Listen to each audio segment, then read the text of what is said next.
from Philadelphia this morning. LeBron James sitting here at the airport after getting off that flight, having to wrestle with Bryant's death just the day after he passed the man for third on the NBA's all-time scoring list. Difficult times. And if you listen, his post-game praise in the locker room last night after moving to number 3 on the list could serve as a wonderful eulogy today.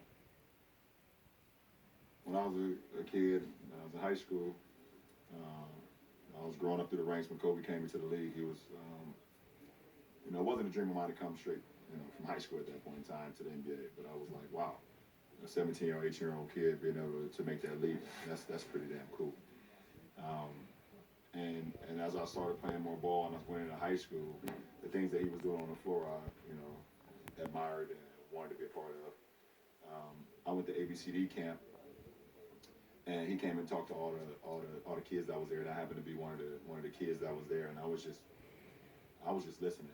I was just trying to soak everything up I could, And I remember one thing that he said. He was like, if you want to try to be, great at it, or want to be one of the greats, you got to put the work in. There's no substitution to work. And I was a 15-year-old kid at that camp. You can actually find the footage of him at that camp. And then 2001, I believe I was playing in New Jersey, and the All-Star game, if I'm not mistaken, y'all can correct me, was in Philly, right?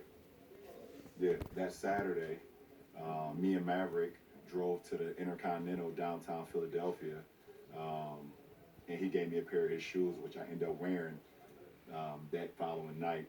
It was the red, white, and blue Kobe's. I was a 15, and he was a 14, and I wore them anyways. And I sat and just talked to him for a little bit. He gave me the shoes. I rocked them in the game. And it was the same night that we played Oak Hill against Melo. And then I saw what he was able to do the very next night, winning MVP here in Philly. That following night. As I got drafted, I still just admired him. Seeing what he was able to accomplish, winning championships, having, being early in his career where, he learned from the misses that he had against the series against Utah, and he just used that as motivation and got better and better and better to him winning multiple championships, and continued to admire him throughout my high school rank. And then as competitors, just seeing the work ethic that he put into the game. He had zero flaws offensively, zero. You backed off of him, he could shoot the three. You pick, you body him up a little bit, he can go around you. He can shoot the mid-range, he can post, he can make free throws. He has zero flaws offensively.